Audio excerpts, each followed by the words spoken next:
Welcome students. In today's session, we will learn the methods related to the searching an element in a given array. Okay, the searching methods or searching techniques. There are two different techniques related to the searching a particular element in an array. Now, basically students, the searching means what? It is an operation wherein we try to search a given element. We can call it to be a key element, right? Whether that particular given element is present in a given array. So there will be a set of array elements. What we need to do is that, okay, if there is a particular element, key element, if it is present in that corresponding array, then we can say that, okay, this element is present in the array at a given position, right? That particular position, it will be present.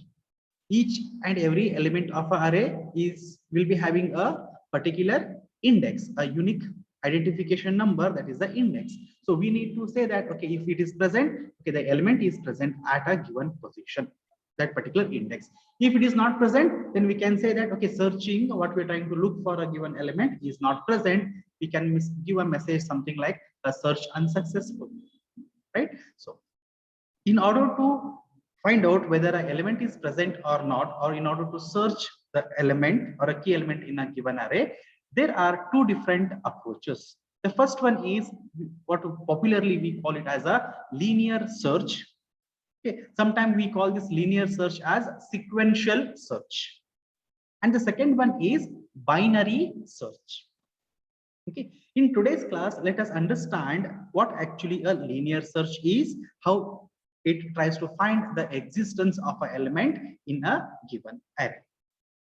Okay, so before we start with what the coding part of the linear search, let us try to understand theoretically how this particular searching or a linear search works.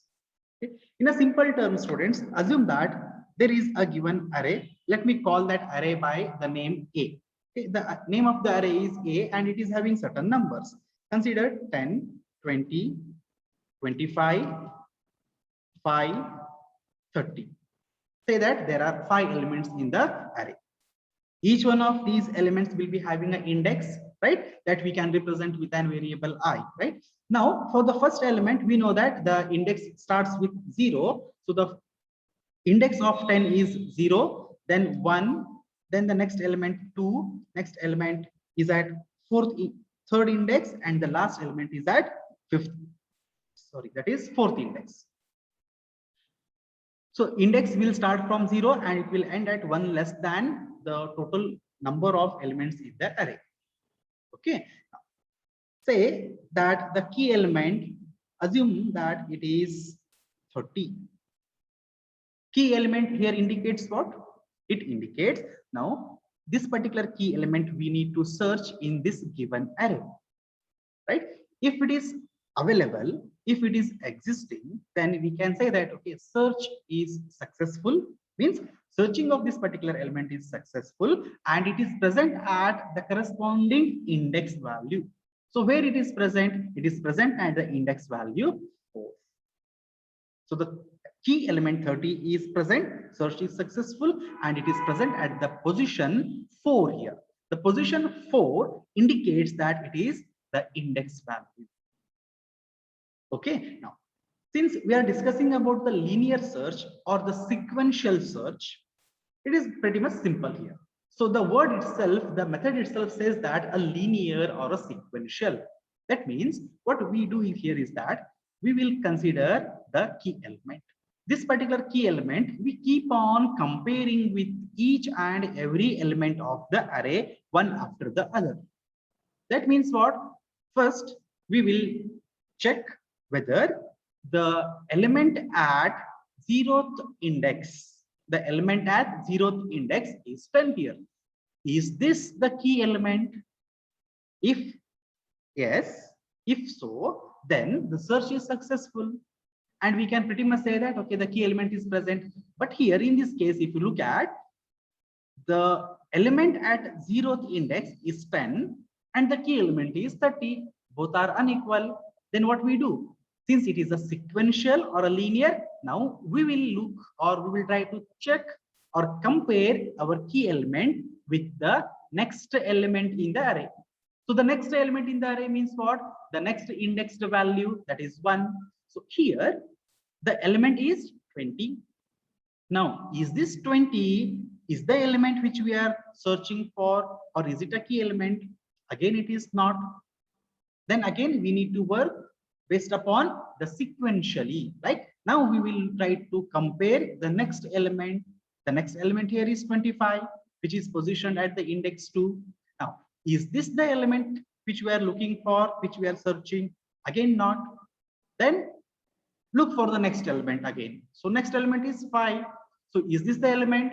No. Then the next element again. So here, when we started from the 0th indexed element and we kept on sequentially looking for the element, the key element which we are searching for. And here we encountered the element at the position or the index value 4, which is 30. And this 30 is equals to the key element which we are searching. That means the comparison here is true. That means what? The search is successful. Means the key element is present in the given array. Since it is present, where it is present or which particular position it is present, it is positioned at index 4. It is positioned at index 4. So if you observe the way how we try to search is one after the other. So we started from the first element until we reach the last element. If we have encountered the key element, if it is present, well and good, it is we are successfully able to search. Let us take some other example. Okay, now consider the key element in the second attempt. Let us consider it to be 20. Okay, again the same method we need to incorporate here. The method is what? First start from the first element, that is the element which is positioned at 0th index. So the 0th index element is 10. Is this 10 equals to the key element? No, it is not. Now what we need to do? We need to sequentially look for the next element. Next element is the element positioned at index 1. So what we have the value here? We have 20. Is this 20 equal to the key element? Yes, it is equals to the key element. That means what? Search is successful, right? Search is successful and the element is present at the index 1. Okay, now the interesting part comes here. We started from the beginning and at the second comparison itself, we have encountered the searching element. That is, search is successful here. Now, should we go ahead and try to search again in the remaining elements or the next elements, or we need to stop at here itself? That probably is the question what you are thinking about here. The answer is we need not to search beyond this. Why we need not to search beyond this? Because the search is successful at this position itself. When we started from the first element and when we reached to the second element, that is the element position at 1, we could able to successfully search the key element. Since the search is successful, the element is present in the array. I no need to go beyond this particular element. That means I need to stop the searching of the element at this space. This is the other possible scenario, what it may happen. The third scenario, let us try to look for, say that I'm trying to search an element which doesn't exist at all. I know right now, I know that the key element doesn't exist, but how this particular method, the linear search method works here, how we need to identify that okay, the element is not present in the array. Again, the same methods here. We need to start searching from the first element to the last element. At any position, if we encounter that element, then we can say that, okay, the search element, the key element is present and we can stop there itself. But here, if you look into this particular example, the element is 50, the key element is 50, and we first look into the first, that is 0th positioned element, that is 10. 10 and 50 are unequal. Sequentially, we move on to the next positioned element, that is 20. 20 is also again unequal to 50. Then we will move on to the next element, next positioned element, that is 25. 25 is not equal to 50. Then again the next element 5 is not equal to 50. Then again the next element 30 not equal to 50. Now what we did was from the first element to the last element, we try to compare each one of those with the key element, that is the searching element, and we came to know that it doesn't match at all. That means what? The key element is not present in this particular set of array elements. So we need to stop further searching because we cannot basically search here. We have come to the end. And at this stage, we could see that the key element is not present. Then we can give a proper message saying that search is unsuccessful, or we can say the key element 50 is not present in the given array. Right? This is one possibility. Other possibility could be something like this, students. Let's say there are duplicate values. The array consists of duplicate values. Like here, 20 is present 2 times. It is present twice. Once at the index 1, other at index 3. Okay. Now we are going to search 20. Now you may get a question here. Now 20 is present 2 places. Which one to say? Which particular indexed value it is present? Again, the method says that linear search is that we keep on searching from the first element to the last element sequentially. Okay, and the first occurrence of the searched element we can stop. That means when we start comparing this 20 with this set of elements, for the first time we encounter it at the index position 1.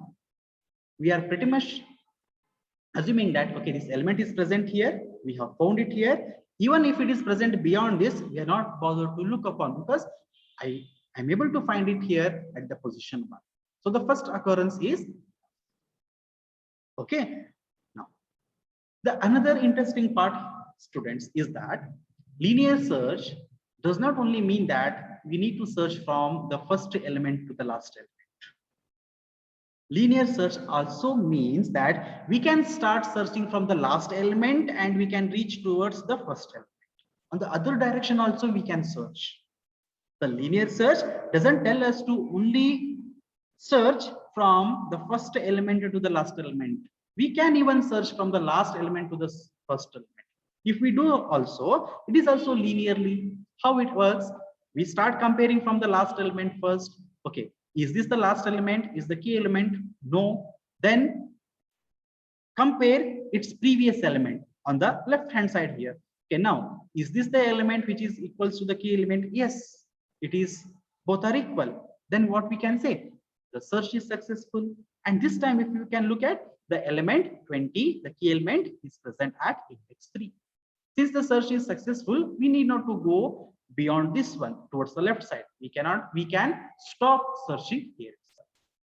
So linear search, basically it tells that we need to search a key element in a set of elements. Since it is a linear or a sequential, one after the other elements consecutively, we need to keep on comparing. If the element is found, if it is successfully, we are able to find that element, then the search is successful, otherwise search is unsuccessful. Very simple concept of this is the very simple concept of the linear search.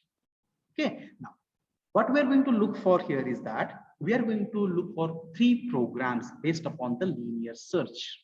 3 programs. Okay, now those 3 programs broadly we can categorize into these things: iterative and recursive basically.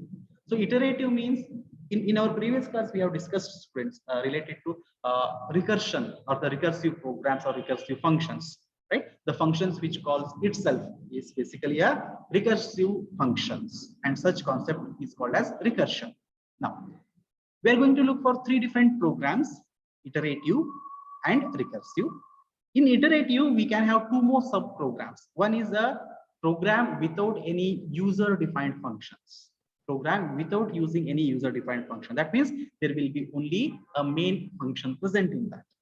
Okay, then the second program under iterative, we can involve a user defined function there. that will try to find out the searching method, right? And the third is the recursive. Recursive means definitely user-defined function should be there, but it should call it. First, get started with the first one, the simplest form, that is iterative. Okay. Now, in this one, the initial code is very simple, students. What we have in the first line, we have declared certain statements. I think here this is not required, the header file, only the stdio.h is enough. Now, here we have declared certain variables. We need to store the array, so we have taken an array of size 20.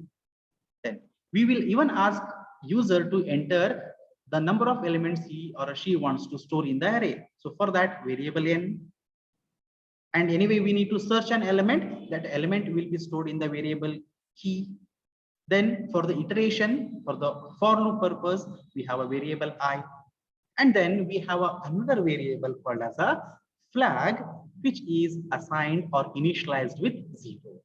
Now, the purpose of using this flag is as if here as whenever the search is successful, we need to stop there itself, right?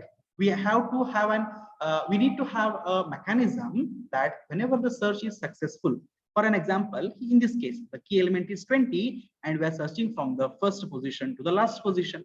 And at here, we encountered that the element is present. Then what we should do? We should stop our search, right? In order to stop the searching mechanism, we are using a variable that tells us whether we want to stop or we want to continue.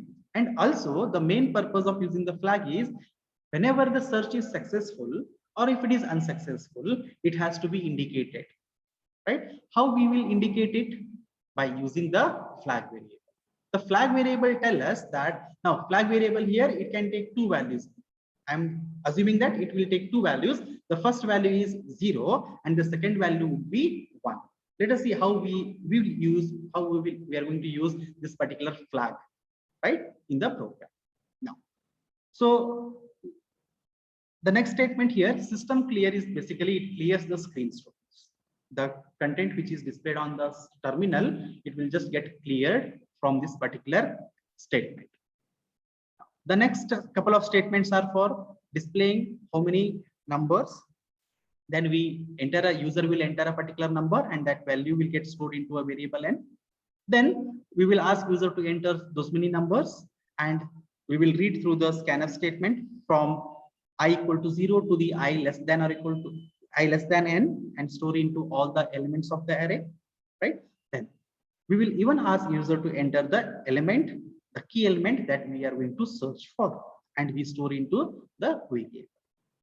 Okay, this piece of code will help us in searching the given element. It is very, very simple. Okay, now let me try to explain this particular code in a by tracing it, by writing in a Excel sheet. I hope you can see this particular Excel sheet here. You try to readjust the sheet. Okay. So here I'm assuming that the number of elements are 6 and the key element is 25. And initially I know that the flag was set to 0. Okay, then these are the elements, right? These are the elements of the array which is named as A, and then the indices of all those particular elements. Fine. I have put up a tabular format, a tabular content here, wherein certain columns are there. Okay. The first column is basically what? If you look into the code here, we have for I equal to 0, I less than or equal to, sorry, I equal to 0, I less than n, I plus plus, and this particular code. What I have done is that the first statement, that is I equal to 0. So that particular statement I have written here, that I, variable I. So in the initial phase, I value is what? It is 0, right? So 0, I will write it in the first row. Next. Now we know that the flow of execution for the for loops is that the initial statement will be executed first, and after that it will move on to the condition part. In the condition, what we have, I less than n. So that particular I less than n, I have written it over here, right? Then if this is true, if this particular condition is true, it will enter into the for loop. In the for loop, I have again a if condition. So what this if condition is, a of I is it equals to key element. The same thing I have written in the next couple of cells here. A of I equal to key. Now, if this is true, then I am modifying the flag value. The variable, the flag will be updated with 1. So flag 1 I have written, and then followed by the break statement. And after execution of all these statements, then the I plus plus, that is the increment or decrement, what usually we call it to be a counter. So this will get updated. So I plus plus is done. Once I plus plus is done, the control will fall back where? It will fall back onto the condition part, right? This particular condition. Then again, we will repeat through the same procedure until the for loop is complete. Okay, now, so in the initial stage, for the first iteration of the for loop, I value is 0. Okay, then I less than n. So here 0 less than 6. Now this condition is true. Since the condition is true, it will enter into its for loop. So this is the body of the for loop. Here again, we have a if condition that says whether the element at ith position. Now, what is the value of I? It is 0. At 0th position, the element is 5, isn't it? So now, is this 5 equals to the key element? What is the key element? It is 25. Are they equal? No, they are not equal. So condition becomes false.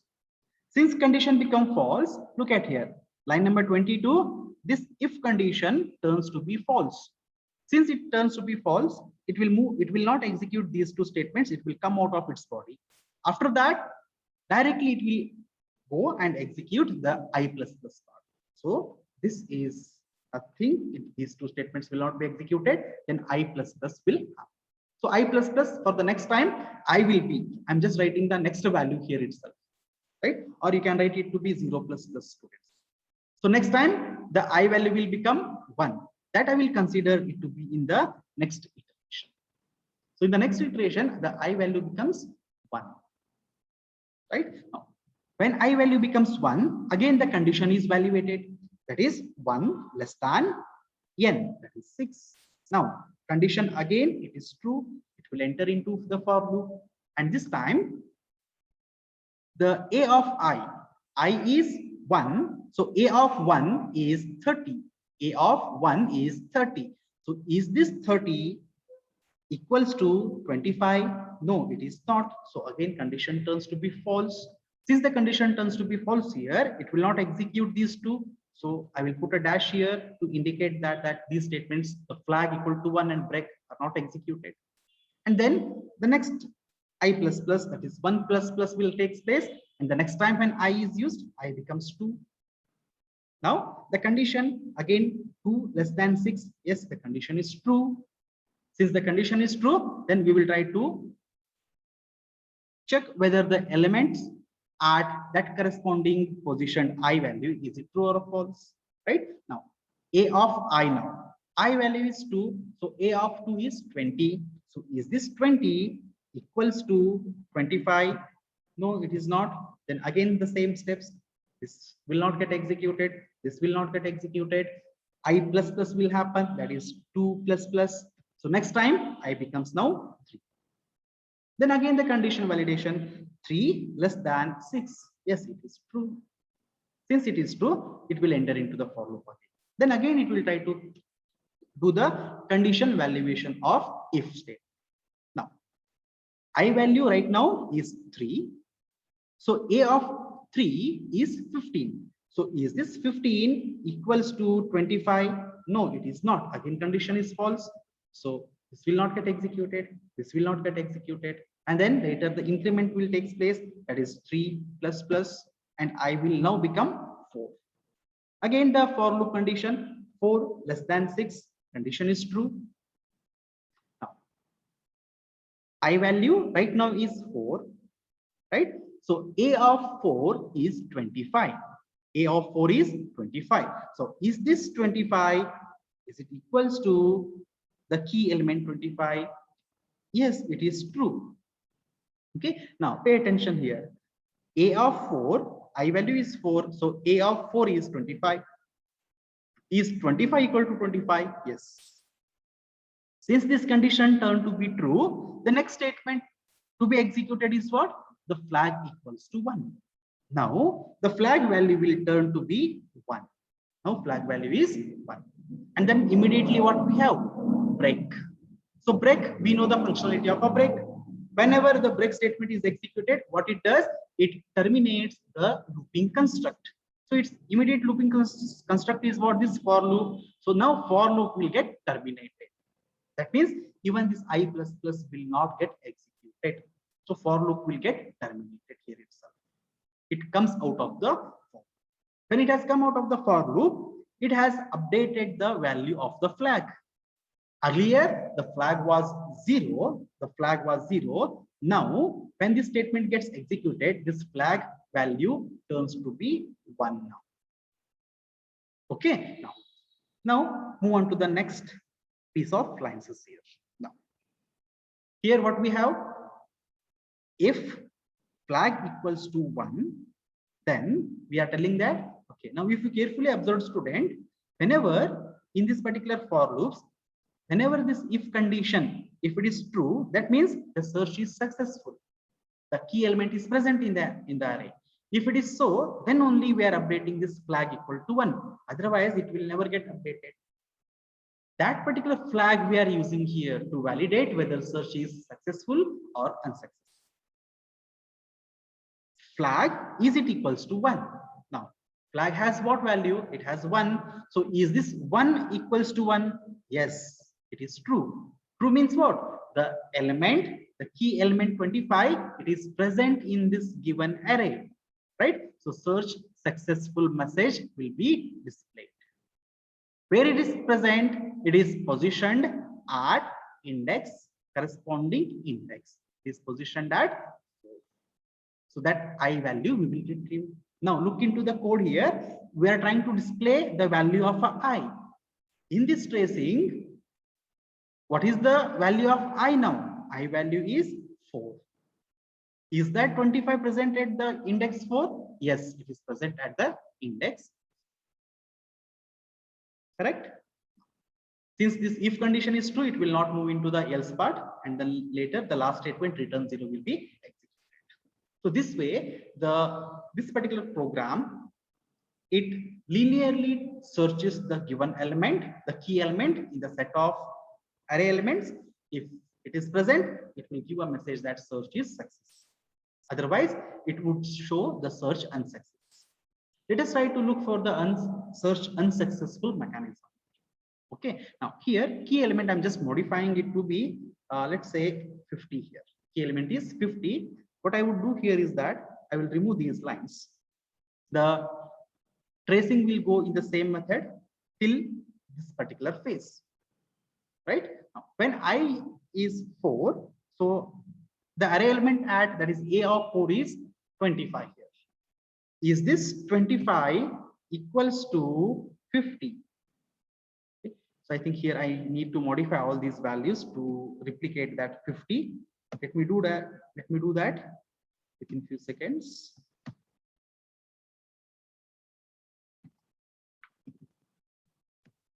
One more value here also, let me update it as 50. Okay.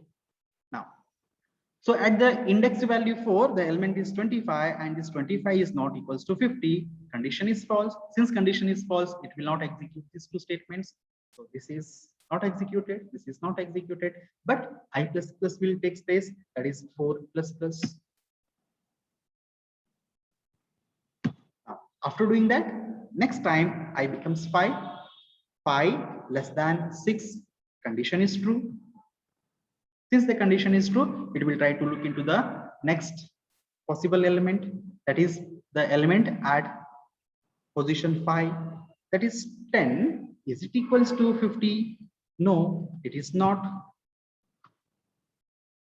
The 10 equals to 50, the condition is false. That means it will not execute this also. It will not execute this.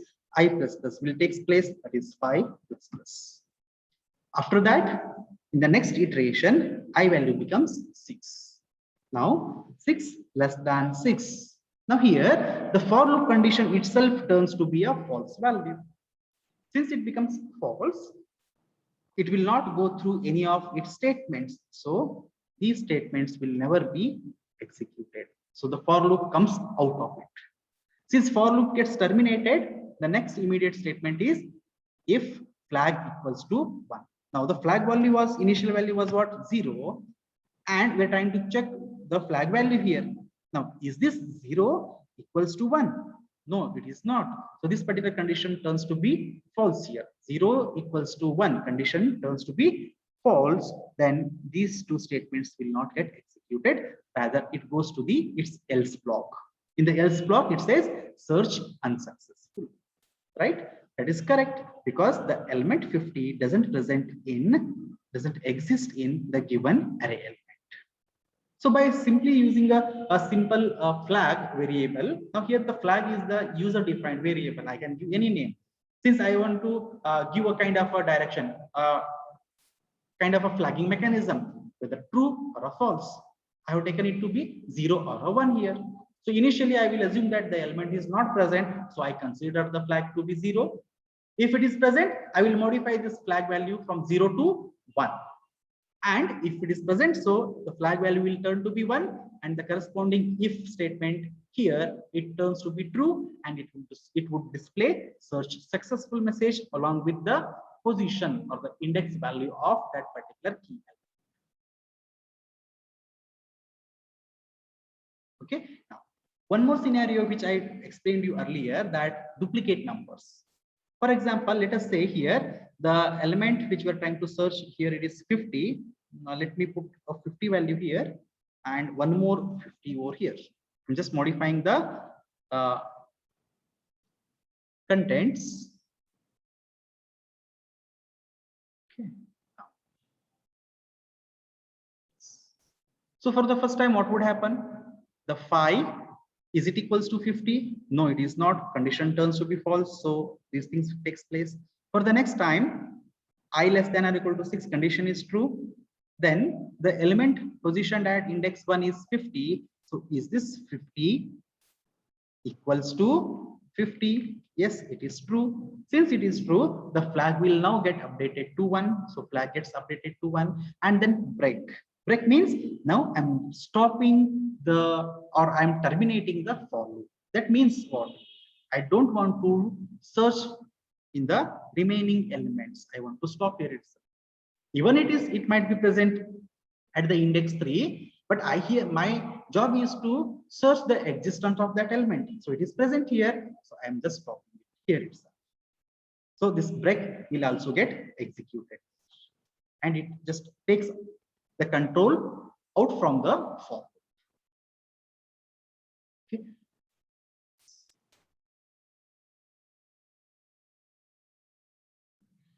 So in the next session, we will try to learn the program related to the linear search itself, but using the other way, that writing this particular user-defined function, that is using user-defined function. So whatever program we had written or discussed here, if you look into the code, these are the lines of a code that will try to find the existence of the element or the presence of this particular element, key element, right? This code will be taken out from the main function. We are going to write one more user-defined function there, and in that we will place this code. So according to that, we will tweak the lines somewhere here and there and try to understand that. And then the third program based upon the recursion, right? Using the recursive function, we are going to learn. So for your point of examination, students, you may get a question to write a program for linear search or the sequential search. If they specifically ask iterative, then you are good to write this program or the user-defined one. Okay. If they specifically ask the recursion, then you are supposed to write the recursion. But all these three, the concept is same. So in tomorrow's session, we will try to understand the program related to the user-defined function using again iterative method itself, and then later we will move on to the recursive method. Okay, the recursive method is little tricky to understand. Okay, we will by taking a couple of examples, we will try to understand clearly how this recursive function can be written in order to find the or search the given element in the array.